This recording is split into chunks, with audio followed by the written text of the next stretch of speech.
दोस्तों, आप सभी लोगों का हार्दिक स्वागत है मेरे YouTube चैनल पे। दोस्तों, हम लोगों ने प्रीवियस सेक्शंस में मास्टर्स कितने तरह के होते हैं टैली में, इनकी जानकारी ले ली थी, है ना। अब आज के ट्यूटोरियल में हम लोग सभी मास्टर्स के XML को अंडरस्टैंड करेंगे।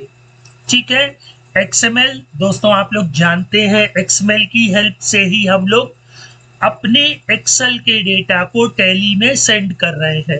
और आगे आने वाले ट्यूटोरियल में मैं MS एक्सेस की भी सीरीज लाऊंगा, वहां पर भी आप लोग MS एक्सेस की सहायता से MS एक्सेस के डेटा को टैली में सेंड करना सीख जाएंगे। लेकिन देखिए, इसके लिए हमें XML की आवश्यकता पड़ेगी।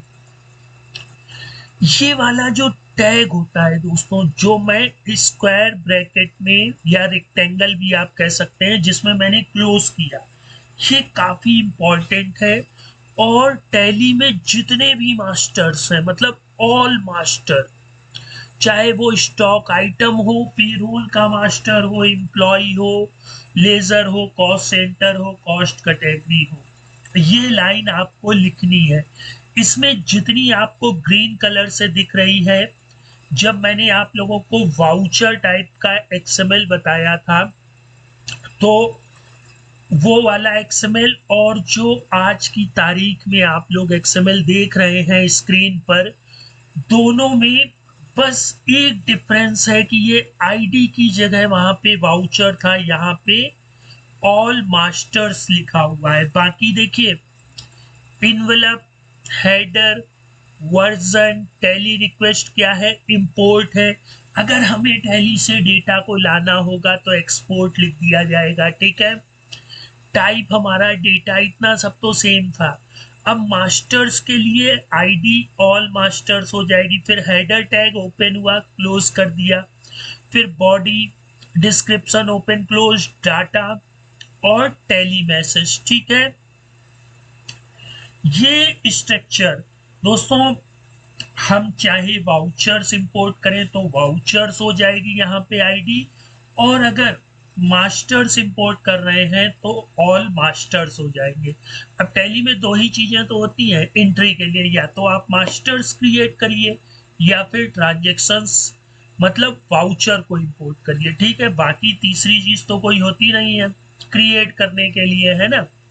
अच्छा, अब आपने देखा होगा ये XM इज इक्वल टू क्या है, XM is equal to XM, XM is equal to XM। तो ये XM एक वेरिएबल है। अब वेरिएबल क्या होता है, मैंने आप लोगों को प्रीवियस सेक्शन में भी बताया था कि ये एक डब्बा होता है जहां पर ये सारी चीजें क्या हो जाएंगी, लिख जाएंगी ऑटोमेटिक। ठीक है, अब वो टेक्स्ट बॉक्स समझ लीजिए, XML की फाइल समझ लीजिए, टेम्परेरी फाइल समझ लीजिए। जब डायरेक्ट सेंड होगी कि सिस्टम में एक टेम्परेरी फाइल बनेगी, एक्सेल से डेटा को टैली में सेंड करेगी, फिर टेम्परेरी मतलब गायब हो जाएगी जैसे ही कोड फिनिश होगा। अच्छा, तो XM हमारे वेरिएबल हो गए दोस्तों, जहां पर हम ये सारी चीजों को इकट्ठा करेंगे। अब ये VB न्यू लाइन, मतलब आपको कोड कैसे XML कोड यूं बनाना है तो आप VB न्यू लाइन लिख दीजिएगा। अब अगर आपको यूं ऐसे डायरेक्ट बस ऐसे पूरा बड़ा बड़ा लिखते चले जाना है, मतलब नई लाइन में नहीं लिखना है, तो फिर आप VB न्यू लाइन का यूज नहीं भी कर सकते हैं। ठीक है, तो दोस्तों ये जो पहला पोर्शन था काफी इंपॉर्टेंट था, आप लोगों ने इसको अंडरस्टैंड कर लिया होगा। अब बात आती है मास्टर्स की। ठीक है, बहुत ही सिंपल सा है। ठीक है, इसको जो मैंने रेड बॉक्स में बंद किया, इसको अभी हम लोग अंडरस्टैंड करेंगे। अभी जो प्रीवियस सेक्शंस में, previous section is the sense कि जो अभी हम लोगों ने यहाँ पर जितने XML टैग ओपन किए थे जो क्लोज होने से रह गए थे, देखिए इनवेलप रह गया है क्लोज होने से, है ना। हेडर तो हमारा क्लोज हो गया, वर्जन भी क्लोज है, टैली रिक्वेस्ट भी क्लोज है, टाइप भी क्लोज है, ID भी क्लोज है। क्लोज मतलब ये ओपन है, फिर ब्लैक स्लैश से क्या है, ये क्लोज है।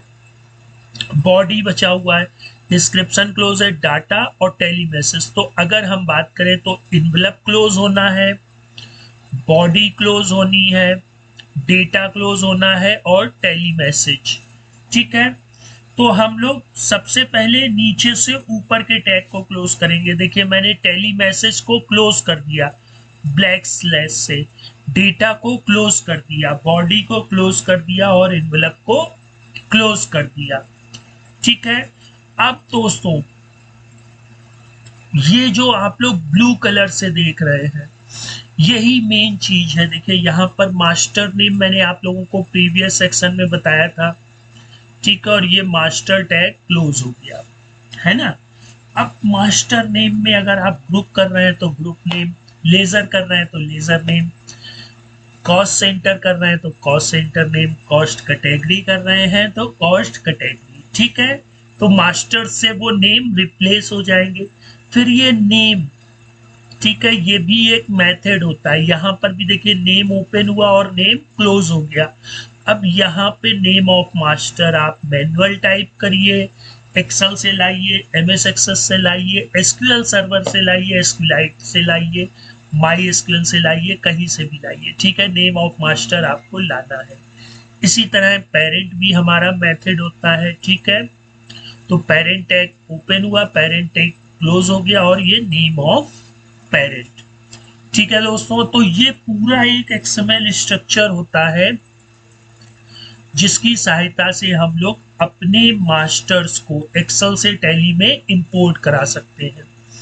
अब सबसे इंपॉर्टेंट चीज जो मैंने आप लोगों को प्रीवियस सेक्शन मतलब जब परचेज वाउचर को डायरेक्ट सेंड कर रहे थे तो मैंने आप लोगों को बताया था ये 3 लाइनें आपके लिए इंपॉर्टेंट हैं, बाकी ये तो हमें मैसेज वगैरह देते हैं। ठीक है, कि भाई कितने क्रिएटेड हुए। अगर आप लोग रेगुलर मेरे चैनल को वॉच कर रहे हैं तो आप लोगों ने देखा होगा। अभी आप इस 3 लाइनों पर बस फोकस कर सकते हैं।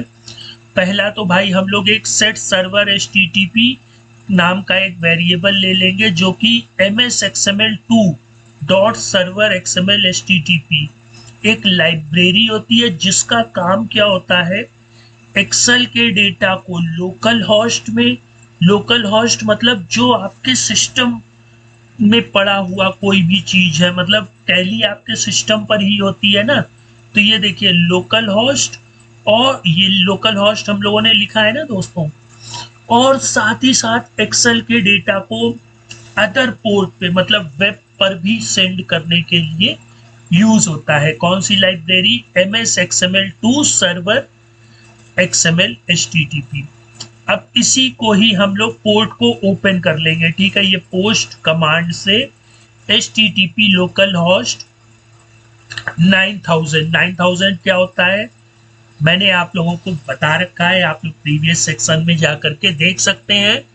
ठीक है, और जिन्होंने देखा है वो ये क्या चीज है, लोकल होस्ट 9000 क्या चीज है, कमेंट बॉक्स में जरूर बताइएगा।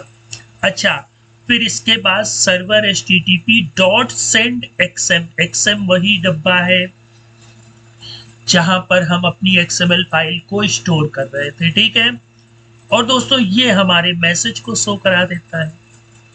ठीक, तो दोस्तों टॉपिक कैसा लगा कमेंट बॉक्स में जरूर बताइएगा। नेक्स्ट टाइम मिलते हैं एक बेहतरीन टॉपिक के साथ। गुड बाय दोस्तों।